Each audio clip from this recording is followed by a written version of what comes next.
At a personal level, I get excited about these small-scale projects. We've designed quite a number of very small buildings in public places over the years.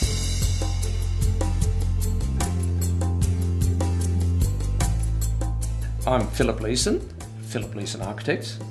We're based here in Turner in Canberra. The practice is nearly 20 years old. One of our roles is to provide heritage advice to people who own buildings in heritage precincts. Brett contacted me to say that there was this notion of getting a tree that had these scars or these blaze marks done by the surveyors 100 years ago, and trying to find a way to protect one of these trees. And it sounded like a pretty nutty idea, but it followed on from something that we did for him and Parks some years ago, and that was the reconstruction of part of a hut that came out of Gudgeonby Valley.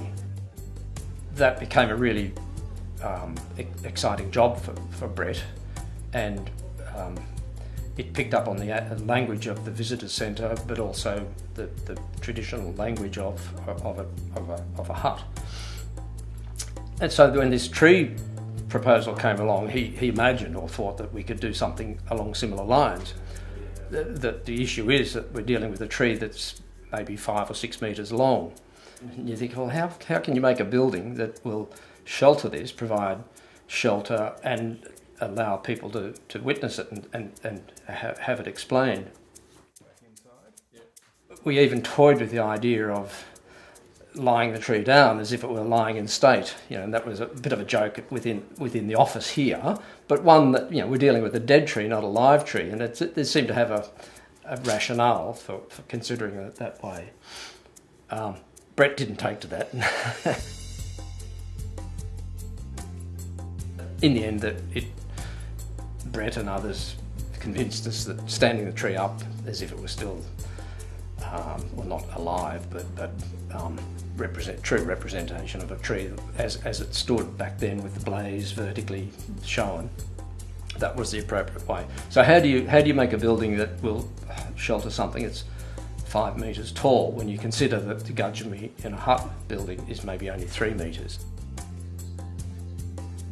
Some of the early ideas that came out of the working group, one of the strong ideas was to make a building or a structure that resembled a tent.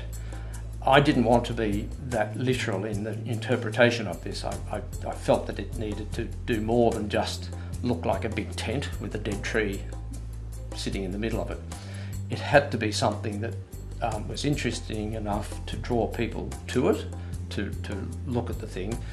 It had to have enough structure or backdrop in it to house a good amount of interpretive material.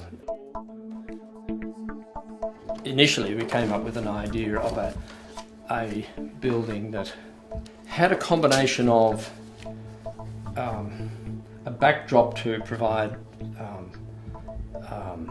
shelter from the worst weather, and a roof that sat over the tree. It was something very tall and quite small in footprint. It was okay as a starting point, but it was just that, as a starting point for things to think about. We were really struggling at that point to know what the alternative was. I got Brett to come in and so I could show him the difficulty of coming up with a structure / building / shelter, call it what you will. So I really sat down with him here at the table and with a bit of yellow trace and just went through a series of doodle sketches. And gradually out of that little exercise, we came up with an idea that he got very excited about. We've come up with this notion of a linear building made up of 3 or 4 columns in a row that support a beam over the top, and over that we'd throw this big shade cloth fabric and tie it down as if it were a long tent-like structure. This and the Gudgeonby in a box building that we designed a few years ago is another one of those small small-scale, nicely detailed buildings that you can stand back and be very proud of them. They're simple things to do generally. Nonetheless, they've got a brief, and you go through options on how you might come up with what the building might look like and what it would be built from. It can't just be any old thing. It's got to have strong rationale behind it. It's got to have, it's got to be something that people will recognise as a piece of architecture, hopefully, and something that we can be really proud of in the long term.